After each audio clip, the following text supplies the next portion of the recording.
Chegamos à segunda parte da nossa aula sobre demonstrativos financeiros típicos. Então, na aula anterior, eu comentei a respeito da demonstração de resultado do exercício. Vocês devem lembrar bem, né, que a gente tem as receitas, depois as devoluções de venda, os abatimentos, né, os impostos, aí teremos um valor bruto. Temos que tirar depois os custos do produto, ou da mercadoria, ou do serviço prestado. Depois ainda temos que abater as despesas de marketing, as despesas de vendas, as despesas financeiras, para que depois a gente tenha um valor que desse valor tem que se tirar a provisão do imposto de renda e outros valores, para que aí a gente chegue ao resultado do exercício, que pode ser positivo no caso de lucro ou negativo no caso de prejuízo, né? Então, lucro ou prejuízo geralmente é o que vai nos informar a demonstração de resultado do exercício. Nessa aula a gente vai falar do balanço patrimonial e da demonstração de fluxo de caixa. Então, o balanço patrimonial ele é um pouco diferente, né? Ele é bem a cara da contabilidade.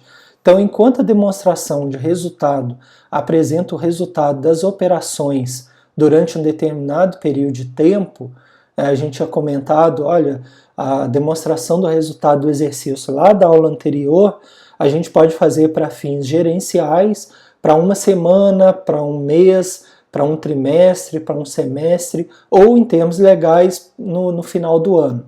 Tá? Então, a DRE, ou demonstração de resultado do exercício, ela tem muito esse caráter também gerencial, para tomar de decisões. Mas quando a gente fala do balanço patrimonial, ele fornece uma fotografia da posição da empresa num ponto específico do tempo. E aí ele é como se ele seguisse, né, o tempo, ele não tem um corte, né, ele é todo retrato da empresa. E aí a gente tem duas figuras muito importantes, que é o ativo e o passivo. Então o ativo ele é composto pelos bens e direitos da empresa e o passivo pelas obrigações mais o patrimônio líquido. Portanto, o balanço patrimonial da empresa capta em um único ponto do tempo o efeito cumulativo das decisões anteriormente tomadas. Explicando um pouco melhor isso, imagine que o teu empreendimento já tenha 5 anos de funcionamento. Então, esses 5 anos, eles vão ser captados pelo balanço patrimonial. Tá? Então, nesses 5 anos, qual o valor que a empresa tem no banco, no caixa, de duplicatas a receber, né, o que ela tem de coisas para pagar, o que ela tem de imóveis, o que ela tem de ativo imobilizado, né, que é todo o conjunto de máquinas, equipamentos que ela possui, a marca intangível. Então ela vai fazer um retrato desde o início até agora. Tá? Então ela é uma fotografia de toda a caminhada da empresa. Enquanto que a DRE ela é pontual, né, de determinado tempo. Tu vai fazer a DRE do mês de janeiro e depois no mês de fevereiro uma outra DRE. Não vai, tu vai ter recortes diferentes. Tá? No caso do balanço patrimonial, a gente tem o ativo, que são bens e direitos, e o passivo, que são as obrigações com terceiros e as obrigações com acionistas, né? Então são as origens. Por que origens? Por exemplo, tu pegou um empréstimo, aqui está a origem do empréstimo.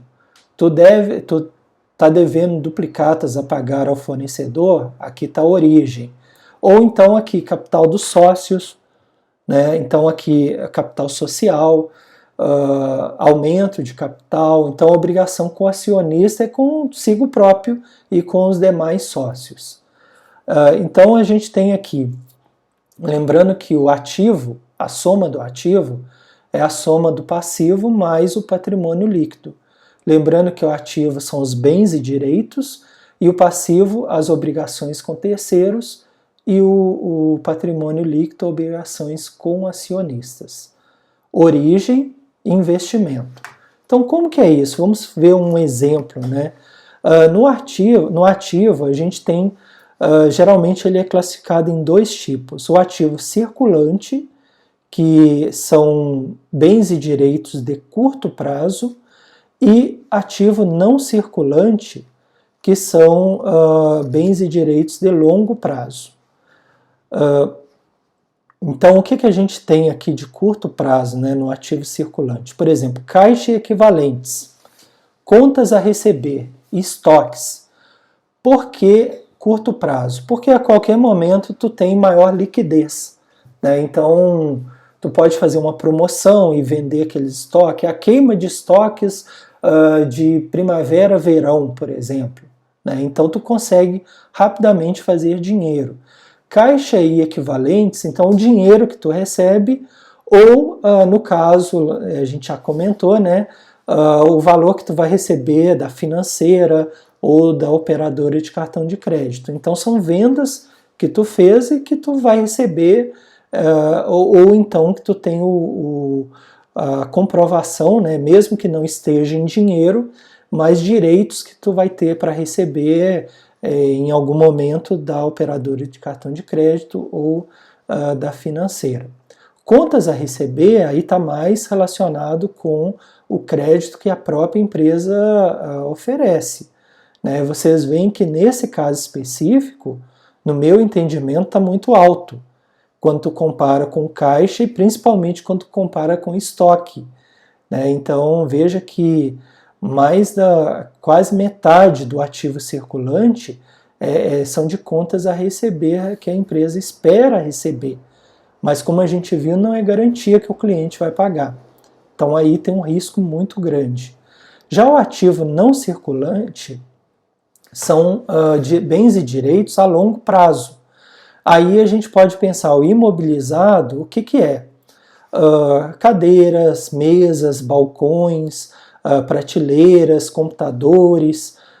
Então isso não se faz dinheiro tão rapidamente, a não ser que tu bote um valor muito baixo, né?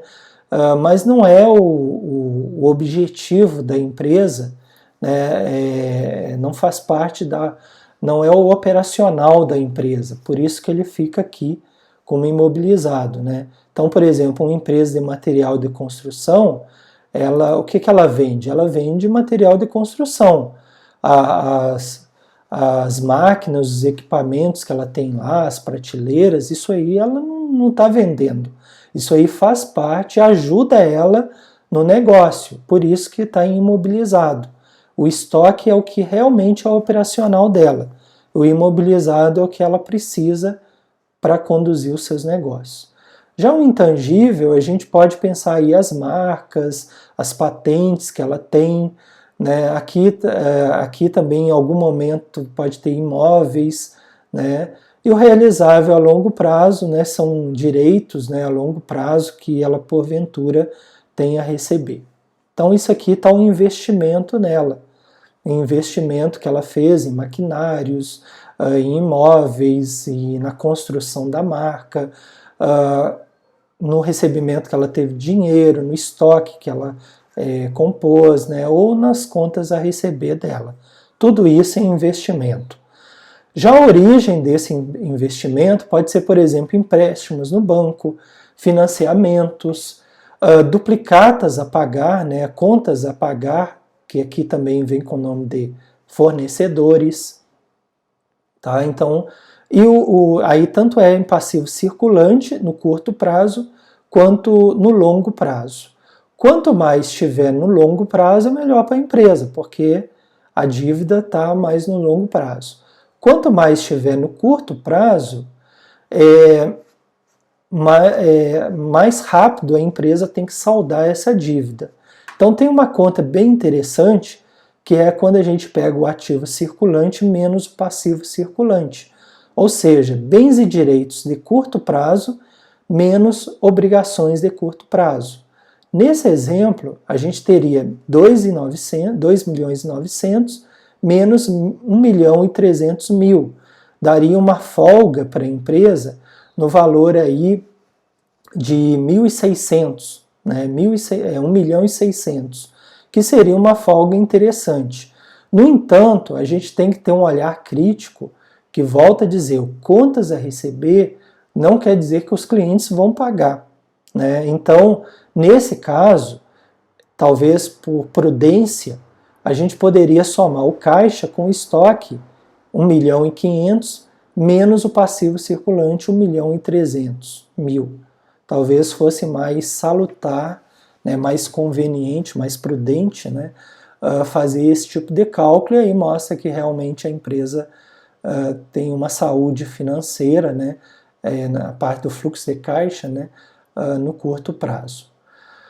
E aí temos o patrimônio líquido, que é quanto os sócios, né, o proprietário, né, o empreendedor, investiu, mais a reserva de lucros. Então, à medida que vai passando os anos, né, ele vai deixando uma reserva para aumentar esse patrimônio da empresa. Aqui está a origem. Então, a origem pode ser de capital próprio, né, dos acionistas, que é o patrimônio líquido, ou de obrigações com terceiros, ok? Peço que vocês que vão abrir uma empresa no futuro, né, tenham um cuidado muito grande com contas a receber e, na medida do possível, tentem repassar isso para operadores de cartão de crédito, financeiras, né, para tentar terceirizar um pouco esse risco, que realmente, no caso desse exemplo, é muito grande no caso dessa empresa. Então, a gente tem um outro, que é o demonstrativo de fluxo de caixa, que são as entradas e saídas de recursos, né? Então, o terceiro demonstrativo financeiro, chave, utilizado numa empresa, é o demonstrativo de fluxo de caixa. Os fluxos de caixa gerados pelas operações consistem de cobranças realizadas junto aos clientes. Então, lembra que a figura do vendedor, do cobrador, então o cobrador vai lá bater na porta do cliente e falar assim, olha, eu estou com 3 duplicatas tuas aqui, somadas dá R$1.000, né, e com juros ficaria em 1.500. A gente queria ver se tu pagava isso, a gente, né, quer que a gente pode dividir. Aí, com muito custo, ele consegue fazer com que, ele consegue, às vezes tem que tirar os juros, né, para o cliente pagar pelo menos os R$1.000 que deve. Eu já vi casos de que a empresa considerava aquilo lá perdido, em que ao invés de 1.000 tenta negociar para ver se o cliente paga pelo menos 700 e quita aquela dívida. Então o fluxo de caixa é isso, né? Cobranças realizadas junto aos clientes para ver se entra dinheiro daquilo que era considerado perdido. Por isso, mais uma vez, é importante ter esse cuidado com esse contas a receber. Porque se tu deixa isso na mão da operadora de cartão de crédito ou da financeira, o risco vai ser deles. Tu vai receber deles o valor. E além disso, tem os pagamentos efetuados a fornecedores devido à compra de materiais, à compra de matéria-prima, mercadoria, se for um comércio, né?